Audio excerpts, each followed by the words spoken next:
Student, welcome to chemistry class.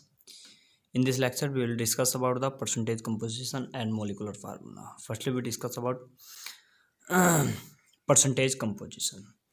What is percentage composition? Percentage composition क्या होती है, आप इस चीज़ को समझिएगा। परसेंटेज कंपोजिशन होती है कि किसी कंपाउंड में कोई एलिमेंट कितने परसेंट प्रेजेंट है, उसको ही हम क्या बोलते हैं, उसकी परसेंटेज कंपोजिशन लिखते हैं। तो इसको क्या बन गया, percentage amount of each element present in a compound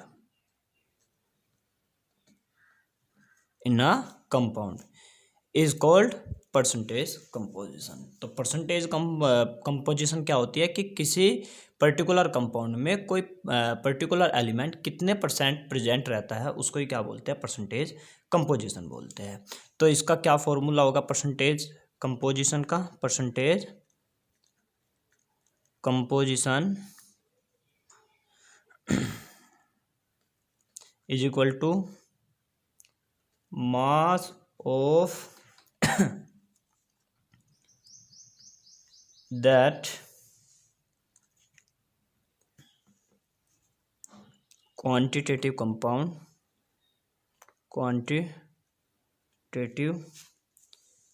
in compound upon mass of compound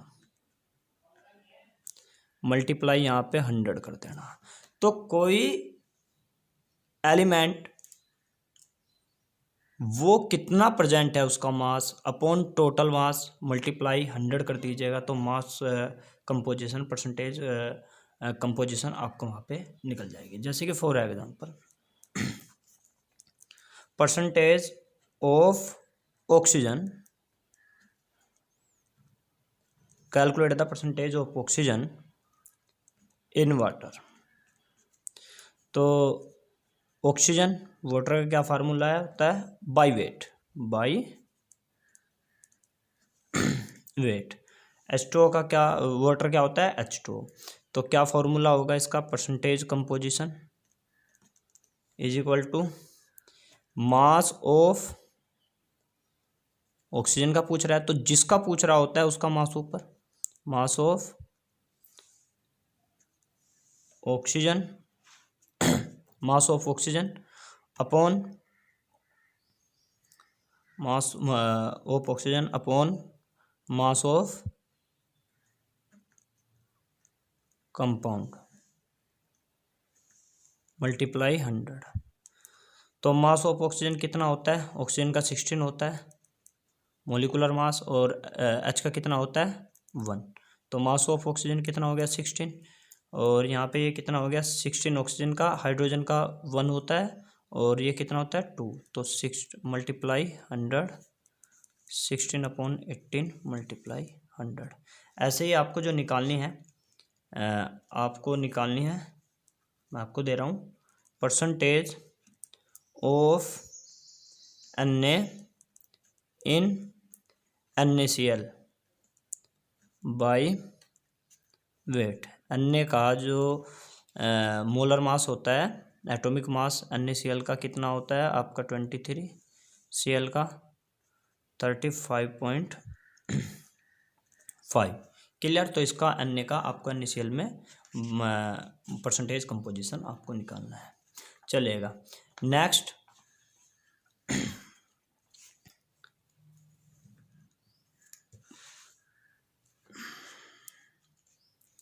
percentage composition of H2O in MgSO4 into 7H2O। तो इसकी परसेंटेज कंपोजिशन इसमें H2O की निकालनी है। तो H2O का जो मोलिकुलर मास होता है वो कितना होता है आपका 18, परंतु कितना प्रेजेंट है H2O आपका 7 प्रेजेंट है। तो मल्टीप्लाई 7 अपॉन MgSO4। तो Mg का कितना होता है 24, सल्फर का कितना होता है, इस आपका कितना होता है 32, ऑक्सीजन का 16, और एक ऑक्सीजन का 16 होता है और 4 है, तो मल्टीप्लाई 4 मल्टीप्लाई 100। तो इसे सोल्व कर लीजिएगा, इससे आपकी परसेंटेज कंपोजिशन निकल जाएगी। जैसे कि आपको ये कैलकुलेट करना है percentage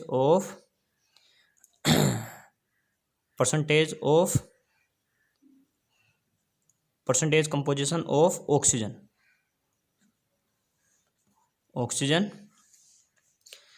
in Na2SO4 by weight. तो आपका क्या देखेगा, ऑक्सीजन कितना है इसमें, ऑक्सीजन आपका कितना है इसमें 16 होता है ऑक्सीजन का। Na का आपका एटॉमिक मास कितना होता है आपका 23, आपका सल्फर का होता है 16 और 32 और ऑक्सीजन का होता है 16। तो ऑक्सीजन कितना है इसमें 16 × 4 तो कितना हो गया आपका 64 प्लस Na का 23, परंतु ये कितना है आपका Na2 है तो ×2 प्लस सल्फर का 32 प्लस ऑक्सीजन का एक ऑक्सीजन है तो 16 और 4 के लिए कितना हो जाएगा 16 × 4। तो इसका सोल्व करिएगा × 100। तो ये परसेंटेज कंपोजिशन आप इजीली आप निकाल सकते हैं। तो चलिएगा एक क्वेश्चन और तो लगाते हैं यहाँ पर।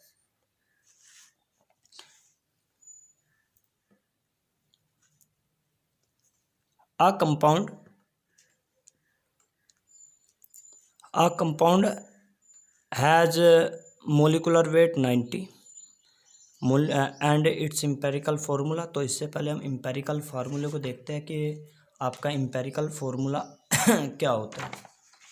तो चलिएगा डिस्कस करते हैं empirical फार्मूला को। empirical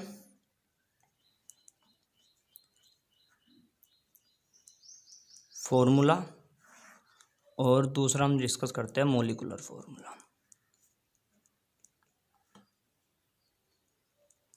तो इम्पेरिकल फार्मूला क्या होता है, ये ऐसा फार्मूला होता है इट गिव्स, जो हमें क्या देता है, it gives simplest whole number ratio of each of the element present in a compound। Example से भी हम लोग समझेंगे इसे। देखेगा तो ये क्या देता है, एक सिंपलेस्ट रेशियो देता है, जो उसके अंदर कितना एलिमेंट प्रेजेंट है उसका सिंपलेस्ट रेशो देता है। ये इसको ही क्या बोलते हैं, एम्पिरिकल फार्मूला। मोलिकुलर फार्मूला क्या होता है, अब आप इसको देखिएगा, a chemical formula that gives, जो क्या देता है मैं, that gives the total number of atoms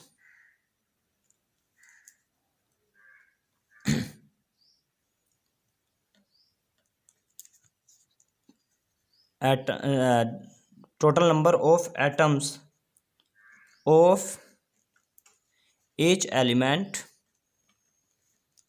in each molecule of a substance।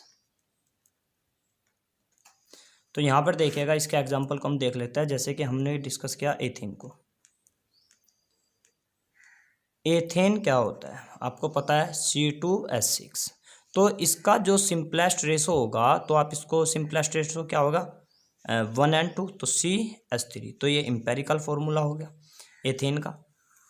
और मोलिकुलर फार्मूला क्या हो गया इसका, मोलिकुलर फार्मूला बताता है एग्जैक्ट नंबर कितने प्रेजेंट है उसमें, एग्जैक्ट टोटल नंबर कितने प्रेजेंट है वो आपका क्या बताता है, आपका वो मोलिकुलर फार्मूला होता है जो बताता है कि इसमें C2 प्रेजेंट है और आपका हाइड्रोजन 6 प्रेजेंट है। मोलिकुलर फार्मूले से आपको एग्जैक्ट नंबर पता चल जाएगा कि कितना कार्बन एटम प्रेजेंट है, कितना हाइड्रोजन एटम प्रेजेंट है। एम्पिरिकल फार्मूले से इनका रेशियो पता चलता है। जैसे कि हम ग्लूकोज का देख लेते हैं एक अगला एग्जाम्पल। C6H12O6। इसका यदि इम्पेरिकल, ये मोलिकुलर फार्मूला होता है C6H12O6, जिससे हमें पता चलता है कि इसमें कार्बन 6, हाइड्रोजन 12 और ऑक्सीजन 6। अब सिंपल रेशियो देखिएगा इसका, उसको सब कुछ C से डिवाइड, इसमें जो रेशियो होगा CH2O। तो ये क्या हो गया आपका इम्पेरिकल फार्मूला, जो केवल इनके रेशियो को बताता है। तो चलेगा, एक चीज़ हमने यहाँ पे देखी कि जो इम्पेरिकल फार्मूला होता है, इम्पेरिकल फार्मूला और मोलिकुलर फार्मूले में क्या वो होता है, जो मोलिकुलर फार्मूला जो होता है वो n मल्टीप्लाई इम्पेरिकल फार्मूले को होता है। n आपका कोई भी होल नंबर हो सकता है, ठीक है। जैसे कि यहाँ पे n की वैल्यू कितनी है, 2 है। यहाँ पर n की वैल्यू कितनी है आपकी, 6 है। तो यदि आप इसको 6 से मल्टीप्लाई करोगे तो आपका मोलिकुलर फार्मूला आपका बन जाएगा। ये यहाँ पर देखिएगा n की वैल्यू क्या है, यहाँ पे n की वैल्यू आपकी 6 है। यदि आप इस इम्पेरिकल फार्मूलों के 6 से मल्टीप्लाई करोगे तो आपको मोलिकुलर फार्मूला बन जाता है। और एक इंटरेस्टेड चीज़ और है, जो मोलिकुलर वेट होता है, मोलिकुलर वेट जो होता है वो क्या होता है, n multiply empirical weight. Empirical formula weight, जो मोलिकुलर वेट होगा वो n मल्टीप्लाई इम्पेरिकल वेट होता है। सीधी सी बात है। तो चलेगा, अब इससे रिलेटेड कुछ क्वेश्चन लगाते हैं, इससे आपका और क्लियर हो जाएगा। तो सबसे पहला क्वेश्चन जो हमारा आता है वो आता है, a compound has molecular weight. तो यहाँ पे मोलिकुलर वेट दे रखा है, इसका molecular weight 90। It's empirical formula is, empirical formula क्या है यहाँ पर, इम्पेरिकल फार्मूला है CHO2। Find its molecular formula. जो मोलिकुलर फार्मूला होगा,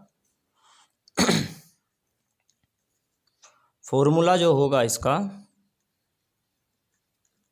वो क्या होगा, इम्पेरिकल फॉर्मूले को आप n मल्टीपल होगा। तो सबसे पहले हमें n निकालना है। तो n निकालने के लिए हमने लास्ट उसमें डिस्कस किया था कि जो मोलिकुलर वेट होता है वो n multiply empirical wait.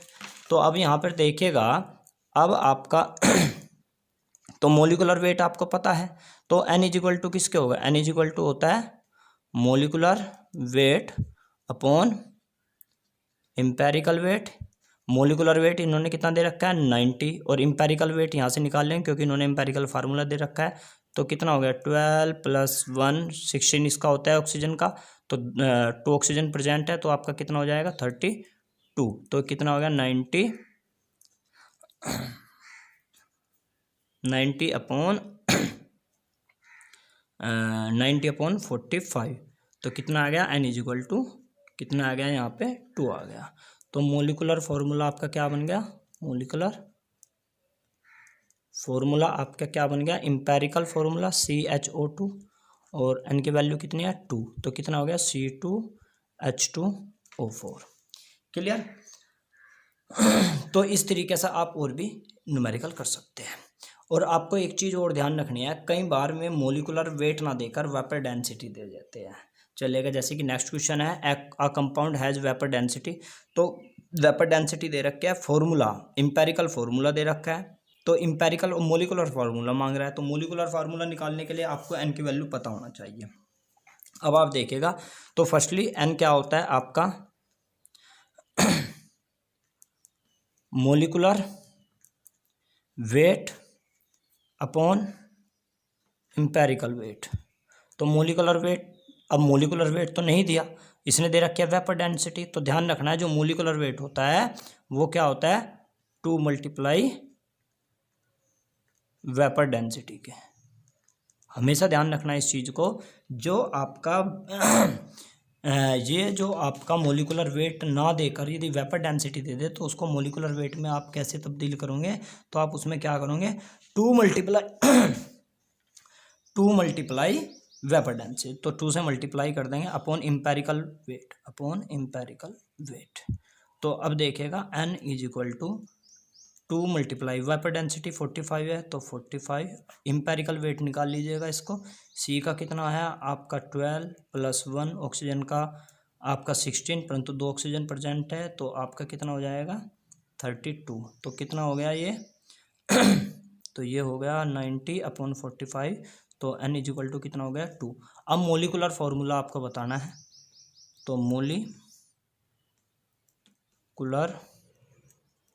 Formula तो क्या होता है, जो इम्पेरिकल फार्मूला होता है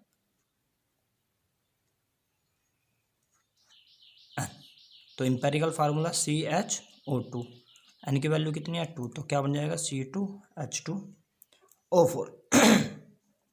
तो इस चीज़ को ध्यान रखना है, कई बार क्वेश्चन में वेपर मोलिकुलर वेट ना देकर आप वेपर डेंसिटी दे देते हैं, तो हमेशा ध्यान रखना जो मोलिकुलर वेट होता है 2 × वेपर डेंसिटी होता है। चलेगा अब इससे नेक्स्ट क्वेश्चन हम निकालते हैं। तो कंपाउंड, कोई कंपाउंड है जिसमें आपका C परसेंटेज आपका 40% है, H% जो है आपका H की परसेंटेज कितनी है 60.67%, ऑक्सीजन की 53.3%। ये आपकी परसेंट कंपोजिशन दे रखी है आपको, और इससे आपको क्या निकालना है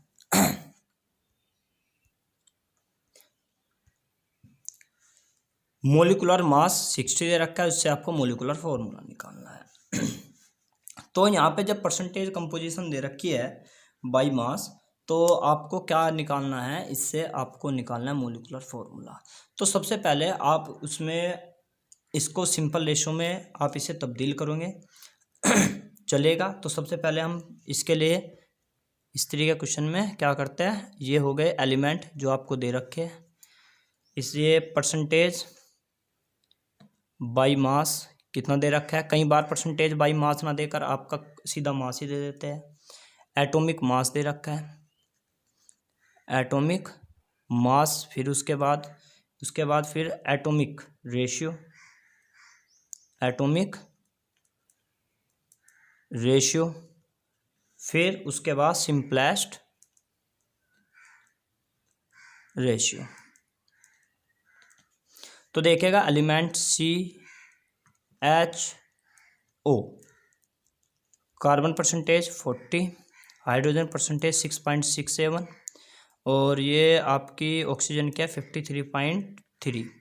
एटॉमिक मास कार्बन का 12 होता है, और आपका हाइड्रोजन का 1, इसका 16। एटॉमिक रेशियो क्या होता है, mass percentage by atomic weight atomic weight. तो atomic percentage by atomic weight, तो परसेंटेज कितनी थी 40/12, तो ये कितना आ जाएगा 3.33, और ये 6.7/1, ये कितना आ गया 6.7, ये 53.3/16 इज इक्वल टू कितना आ गया आपका, ये आ जाएगा 3.33। तो अब आप देखिएगा सिंपलेस्ट रेशियो हम कैसे निकालते हैं। सिंपलेस्ट रेशियो में क्या करते हैं, जो आपका एटॉमिक रेशियो आया है उसको क्या करते हैं, जो भी एटॉमिक रेशियो, जिसका एटॉमिक रेशियो सबसे कम होता है, जैसे कि एटॉमिक रेशियो इसका सबसे कम है, या वो एटॉमिक रेशियो आपका कोई से भी बात दोनों एक, या जो भी कम से कम एटॉमिक रेशियो होगा उससे सभी एटॉमिक रेशियो को आप डिवाइड करोगे, तो कितना आ जाएगा 3.33/3.33 इज इक्वल टू 1, 6.67/3.33। अप्रोक्स कितना आ गया 1 आ गया, 2 आ गया, अप्रोक्स 3.33/60, तो ये कितना आ गया 1 आ गया। तो आप इम्पेरिकल फॉर्मूला आप निकाल रहे हो, तो आपने ध्यान रखना है, यदि आपका ये आ गया जैसे कि 3.97 आ गया, तो आप उसको क्या कर ले, जैसे कि यहाँ पर क्या आया कहीं पर डिवाइड करके आपका 3.97 आ गया, तो उसको पूरा 4 ले लेते हैं। जैसे कि आपका 2.4 आ रहा है, तो उसको क्या कर लीजिएगा 2 ले लीजिएगा, सिंपल होल नंबर में आपको उसको ले लेना है। अब केस कई बार ऐसा भी हो जाता है कि कहीं पर 2.5 आ जाए, तब उस केस में जैसे कि यहाँ पे सपोज करोगे 2.5 आ जाए, तो उसमें क्या करेंगे, जितना भी आपका सिंपलेस्ट रेशो आता है उसमें 2 से मल्टीप्लाई कर देंगे, ये आपका कितना हो जाएगा 5, ये 2। बट यहाँ पर ऐसा कोई केस नहीं है, कोई आगे न्यूमेरिकल आएगा तो मैं आपको जरूर बताऊंगा उस केस में। तो यहाँ पे इम्पेरिकल फार्मूला क्या निकल के आ गया इसका, इम्पेरिकल फॉर्मूला। तो कितना आ गया, C1 है, H कितना है 2 और ऑक्सीजन कितना है 1।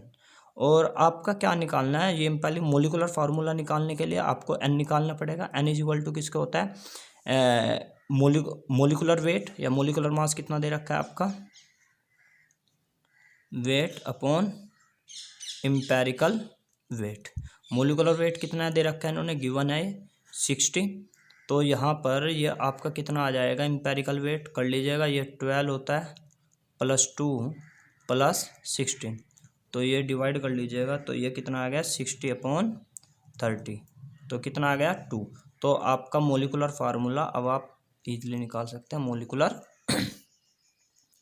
फॉर्मूला कितना आ गया यहाँ पर, इस चीज़ को देखेगा, एम्पेरिकल फॉर्मूला इंटू N, और ये एम्पेरिकल फार्मूला क्या है, C1H2O1 और N की वैल्यू कितनी है 2, तो कितना आ गया C2H4O2। तो ये आप इस तरीके से आप इसको इजीली आप निकाल सकते हैं। चलेगा, तो नेक्स्ट क्वेश्चन लगाते हैं।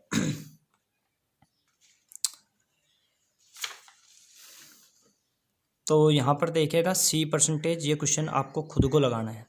तो ध्यान रखना यहाँ पर, जैसे कि आप सबसे पहली बात ये टेबल बनाएंगे, एलिमेंट वही परसेंटेज बाई मास और mass by percentage by mass हो गया। फिर इसके बाद एटॉमिक वेट लिखेंगे, फिर इसके बाद एटॉमिक रेशियो। एटॉमिक रेशियो कैसे निकलता है आपको पता है, परसेंटेज या जो भी कुछ गिवन होगा मास उसका अपॉन एटॉमिक वेट, आप ऐसे निकाल सकते हैं। और यहाँ पे क्या करेंगे, सिंपलेस्ट रेशियो, सिंपलेस्ट। तो आइएगा, एलिमेंट कौन से है, कार्बन, हाइड्रोजन, ऑक्सीजन। कार्बन का कितना है 26.59, 71.9, ये कितना है आपका 71.9। अब आपका इसका कार्बन का कितना होगा 12, हाइड्रोजन का 1 होता है, इसका 16 होता है। अब इसको एटॉमिक रेशियो कैसे निकाल लेंगे, परसेंटेज 26.59/12, और ये आपका कितना आ जाएगा अप्रोक्स कितना आ गया 2.21। आपका यहाँ पे कितना आ गया 7 ये हाइड्रोजन का आपका कितना दे रखा है, ये 2.22 कर लीजिएगा, तो 2.22/1, तो कितना आ जाएगा, 2.22 आ जाएगा। इसका कितना आ जाएगा, ऑक्सीजन का 71.9/16, तो ये लगभग कितना आ जाएगा 4.44। अब देखिएगा, इसका सिंपलेस्ट रेशो निकालने के लिए क्या करेंगे, जो भी सबसे छोटा है, ये एटॉमिक रेशियो सबसे छोटा है, इस एटॉमिक रेशियो से सभी एटॉमिक रेशियो को डिवाइड करेंगे हम लोग।